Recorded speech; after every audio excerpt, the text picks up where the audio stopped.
पंचमोध्याय। देवताओं द्वारा देवी की स्तुति। चंडमुंड के मुख से अंबिका के रूप की प्रशंसा सुनकर शुंभ का उनके पास दूत भेजना और दूत का निराश लौटना। ओम इस उत्तर चरित्र के रुद्र ऋषि है, महासरस्वती देवता है, अनुष्टुप छंद है, भीमा शक्ति है, भ्रामरी बीज है, सूर्य तत्व है और सामवेद स्वरूप है। महासरस्वती की प्रसन्नता के लिए उत्तर चरित्र के पाठ में इसका विनियोग किया जाता है। जो अपने कर कमलों में घंटा, शूल, हल, शंख, मूसल, चक्र, धनुष और बाण धारण करती है, शरद ऋतु के शोभा संपन्न चंद्रमा के समान जिनकी मनोहर कांति है, जो तीनों लोकों की आधारभूता और शुंभ आदि दैत्यों का नाश करने वाली है तथा गौरी के शरीर से जिनका प्राकट्य हुआ है, उन महासरस्वती देवी का मैं निरंतर भजन करता हूँ। ऋषि कहते हैं, पूर्व काल में शुंभ और निशुंभ नामक असुरों ने अपने बल के घमंड में आकर शचीपति इंद्र के हाथ से तीनों लोकों का राज्य और यज्ञ भाग छीन लिए। वे ही दोनों सूर्य, चंद्रमा, कुबेर, यम और वरुण के अधिकार का भी उपयोग करने लगे। वायु और अग्नि का कार्य भी वे ही करने लगे। उन दोनों ने सब देवताओं को अपमानित, राज्य भ्रष्ट, पराजित तथा अधिकारहीन करके स्वर्ग से निकाल दिया। उन दोनों महान असुरों से तिरस्कृत देवताओं ने अपराजिता देवी का स्मरण किया और सोचा कि जगदम्बा ने हम लोगों को वर दिया था कि आपत्ति काल में स्मरण करने पर मैं तुम्हारी सब आपत्तियों का तत्काल नाश कर दूंगी। यह विचार कर देवता गिरिराज हिमालय पर गए और वहां भगवती विष्णु माया की स्तुति करने लगे। देवता बोले, देवी को नमस्कार है, महादेवी शिवा को सर्वदा नमस्कार है, प्रकृति एवं भद्रा को प्रणाम है। हम लोग नियम पूर्वक जगदम्बा को नमस्कार करते हैं, रौद्रा को नमस्कार है, नित्या, गौरी एवं धात्री को बारंबार नमस्कार है, ज्योत्स्नामयी, चंद्र रूपिणी एवं सुख स्वरूपा देवी को सतत प्रणाम है, शरणागतों का कल्याण करने वाली वृद्धि एवं सिद्धि रूपा देवी को हम बारंबार नमस्कार करते हैं। नैऋति, राजाओं की लक्ष्मी तथा शर्वाणी स्वरूपा आप जगदम्बा को बार बार नमस्कार है। दुर्गा, दुर्गपारा, सारा, सर्वकारिणी, ख्याति, कृष्णा और धूम्रा देवी को सर्वदा नमस्कार है। अत्यंत सौम्य तथा अत्यंत रौद्र रूप देवी को हम नमस्कार करते हैं, उन्हें हमारा बारंबार प्रणाम है। जगत के आधारभूता कृति देवी को बारंबार नमस्कार है। जो देवी सब प्राणियों में विष्णु माया के नाम से कही जाती है, उनको नमस्कार, उनको नमस्कार, उनको बारंबार नमस्कार है। जो देवी सब प्राणियों में चेतना कहलाती है, उनको नमस्कार, उनको नमस्कार, उनको बारंबार नमस्कार है। जो देवी सब प्राणियों में बुद्धि रूप से स्थित है, उनको नमस्कार, उनको नमस्कार, उनको बारंबार नमस्कार है। जो देवी सब प्राणियों में निद्रा रूप से स्थित है, उनको नमस्कार, उनको नमस्कार, उनको बारंबार नमस्कार है।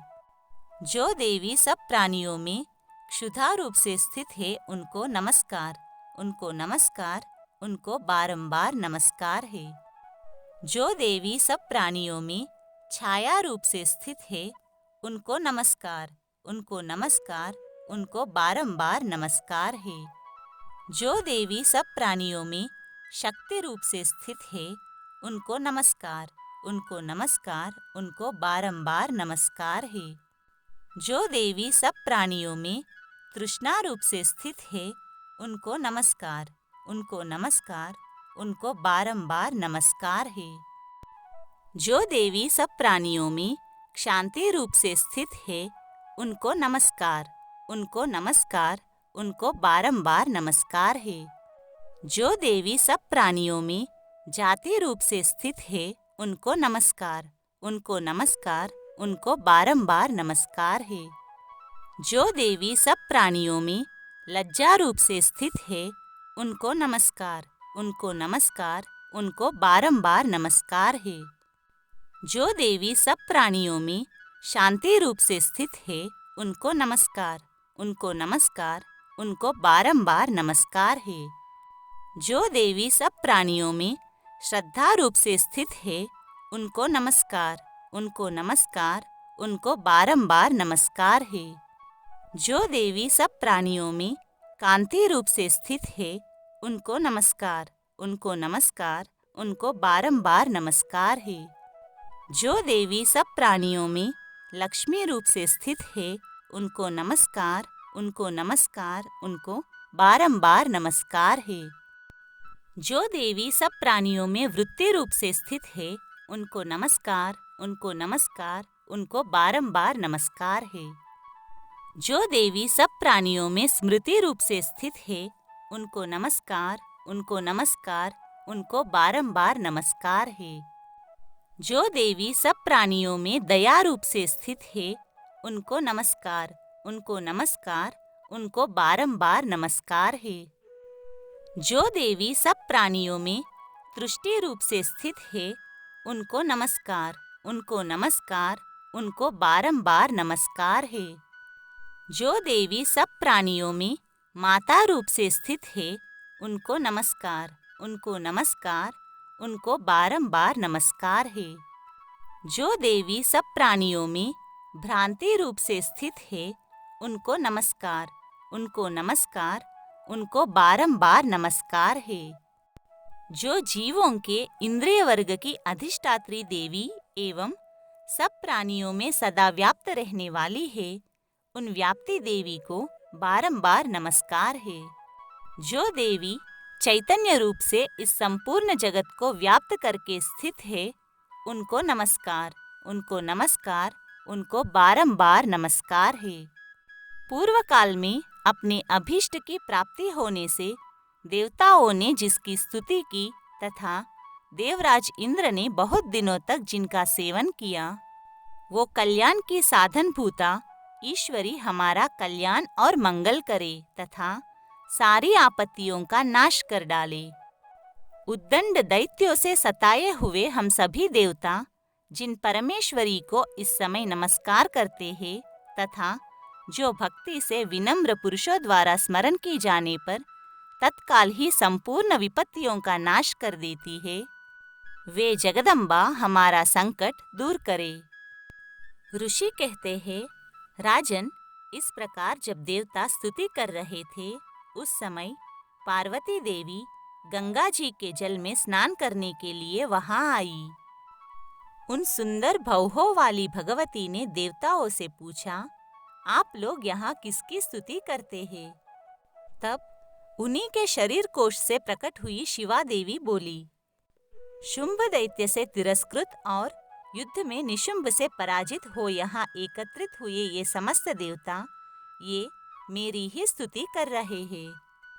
पार्वती जी के शरीर कोश से अंबिका का प्रादुर्भाव हुआ था, इसलिए वे समस्त लोकों में कौशिकी कही जाती है।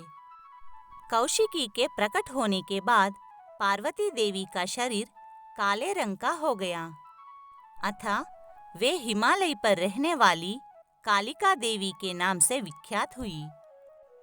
तदनंतर शुंभ निशुंभ के भृत्य चंड मुंड वहां आए और उन्होंने परम मनोहर रूप धारण करने वाली अंबिका देवी को देखा।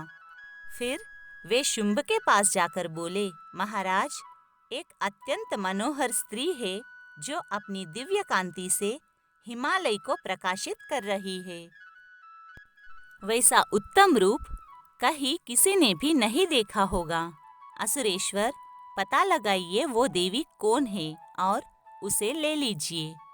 स्त्रियों में तो वो रत्न है, उसका प्रत्येक अंग बहुत ही सुंदर है तथा वो अपने श्री अंगों की प्रभा से संपूर्ण दिशाओं में प्रकाश फैला रही है। दैत्यराज, अभी वो हिमालय पर ही मौजूद है, आप उसे देख सकते हैं। प्रभु, तीनों लोकों में मणि, हाथी और घोड़े आदि जितने भी रत्न हैं, वे सब इस समय आपके घर में शोभा पाते हैं। हाथियों में रत्नभूत ऐरावत, ये पारिजात का वृक्ष और ये उच्चैश्रवा घोड़ा, ये सब आपने इंद्र से ले लिया है। हंसों से जुता हुआ ये विमान भी आपके आंगन में शोभा पाता है। ये रत्नभूत अद्भुत विमान जो पहले ब्रह्मा जी के पास था, अब आपके यहाँ लाया गया है। ये महापद्म नामक निधि आप कुबेर से छीन लाए हैं। समुद्र ने भी आपको किंजलकिनी नाम की माला भेंट की है, जो केसरों से सुशोभित है और जिसके कमल कभी कुमलाते नहीं है। सुवर्ण की वर्षा करने वाला वरुण का छत्र भी आपके घर में शोभा पाता है, तथा ये श्रेष्ठ रथ जो पहले प्रजापति के अधिकार में था, अब आपके पास मौजूद है। दैत्येश्वर, मृत्यु की उत्क्रांतिदा नाम वाली शक्ति भी आपने छीन ली है, तथा वरुण का पाश और समुद्र में होने वाले सब प्रकार के रत्न आपके भाई निशुंभ के अधिकार में है। अग्नि ने भी स्वतः शुद्ध किए हुए 2 वस्त्र आपकी सेवा में अर्पित किए हैं। दैत्यराज, इस प्रकार सभी रत्न आपने एकत्र कर लिए हैं। फिर ये जो स्त्रियों में रत्नरूप कल्याणमयी देवी है, इसे आप क्यों नहीं अपने अधिकार में कर लेते? ऋषि कहते हैं, चंडमुंड का ये वचन सुनकर शुंभ ने महादैत्य सुग्रीव को दूत बनाकर देवी के पास भेजा और कहा, तुम मेरी आज्ञा से उसके सामने ये बातें कहना और ऐसा उपाय करना जिससे प्रसन्न होकर वो शीघ्र ही यहाँ आ जाए। वो दूत पर्वत के अत्यंत रमणीय प्रदेश में जहाँ देवी मौजूद थी, वहाँ गया और मधुर वाणी में कोमल वचन बोला। दूत बोला, देवी, दैत्यराज शुंभ इस समय तीनों लोकों के परमेश्वर है। मैं उन्हीं का भेजा हुआ दूत हूँ और यहाँ तुम्हारे ही पास आया हूँ। उनकी आज्ञा सदा सब देवता एक स्वर से मानते हैं, कोई उसका उल्लंघन नहीं कर सकता। वो संपूर्ण देवताओं को परास्त कर चुके हैं। उन्होंने तुम्हारे लिए जो संदेश दिया है, उसे सुनो। संपूर्ण त्रिलोकी मेरे अधिकार में है, देवता भी मेरी आज्ञा के अधीन चलते हैं। संपूर्ण यज्ञों के भागों को मैं ही पृथक पृथक भोगता हूँ। तीनों लोकों में जितने श्रेष्ठ रत्न हैं, वे सब मेरे अधिकार में है। देवराज इंद्र का वाहन ऐरावत, जो हाथियों में रत्न के समान है, मैंने छीन लिया है। क्षीर सागर का मंथन करने से जो अश्वरत्न उच्चैश्रवा प्रकट हुआ था, उसे देवताओं ने मेरे पैरों पर पड़कर समर्पित किया है। सुंदरी, उनके सिवा और भी जितने रत्नभूत पदार्थ देवताओं, गंधर्वों और नागों के पास थे, वे सब मेरे ही पास आ गए हैं। देवी, हम लोग तुम्हें संसार की स्त्रियों में रत्न मानते हैं, अतः तुम हमारे पास आ जाओ, क्योंकि रत्नों का उपभोग करने वाले हम ही हैं। चंचल कटाक्षों वाली सुंदरी, तुम मेरी या मेरे भाई महापराक्रमी निशुंभ की सेवा में आ जाओ, क्योंकि तुम रत्न स्वरूपा हो। मेरा वरण करने से तुम्हें तुलना रहित महान ऐश्वर्य की प्राप्ति होगी। अपनी बुद्धि से ये विचार कर तुम मेरी पत्नी बन जाओ। ऋषि कहते हैं, दूत के यो कहने पर कल्याणमयी भगवती दुर्गा देवी, जो इस जगत को धारण करती है, मन ही मन गंभीर भाव से मुस्कुराई और इस प्रकार बोली। देवी ने कहा, दूत, तुमने सत्य कहा है, इसमें तनिक भी मिथ्या नहीं है। शुंभ तीनों लोकों का स्वामी है और निशुंभ भी उसी के समान पराक्रमी है, किंतु इस विषय में मैंने जो प्रतिज्ञा कर ली है, उसे मिथ्या कैसे करूं?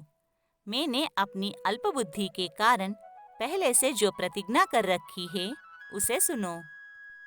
जो मुझे संग्राम में जीत लेगा, जो मेरे अभिमान को चूर्ण कर देगा तथा संसार में जो मेरे समान बलवान होगा, वही मेरा स्वामी होगा। इसलिए शुंभ अथवा महादैत्य निशुंभ स्वयं ही यहाँ पधारे और मुझे जीतकर शीघ्र ही मेरा पानी ग्रहण कर ले। इसमें विलंब की क्या आवश्यकता है? दूत बोला, देवी, तुम घमंड में भरी हो, मेरे सामने ऐसी बातें न करो। तीनों लोकों में कौन ऐसा पुरुष है जो शुंभ निशुंभ के सामने खड़ा हो सके? देवी, अन्य दैत्यों के सामने भी सारे देवता युद्ध में नहीं ठहर सकते, फिर तुम अकेली स्त्री होकर कैसे ठहर सकती हो? जिन शुंभ आदि दैत्यों के सामने इंद्रादि सब देवता भी युद्ध में नहीं खड़े हुए, उनके सामने तुम स्त्री होकर कैसे जाओगी? इसलिए तुम मेरे ही कहने से शुंभ निशुंभ के पास चली चलो। ऐसा करने से तुम्हारे गौरव की रक्षा होगी, अन्यथा जब वे केश पकड़कर घसीटेंगे तब तुम्हें अपनी प्रतिष्ठा खोकर जाना पड़ेगा। देवी ने कहा, तुम्हारा कहना ठीक है, शुंभ बलवान है और निशुंभ भी बड़े पराक्रमी है, किंतु क्या करूं? मैंने पहले बिना सोचे समझे प्रतिज्ञा कर ली है। अथा अब तुम जाओ, मैंने तुमसे जो कुछ कहा है वो सब दैत्यराज से आदर पूर्वक कहना, फिर उन्हें जो उचित जान पड़े वो करे। इस प्रकार श्री मार्कंडेय पुराण में सावर्णिक मनवंतर की कथा के अंतर्गत देवी महात्म्य में देवी दूत संवाद नामक 5वां अध्याय पूरा हुआ।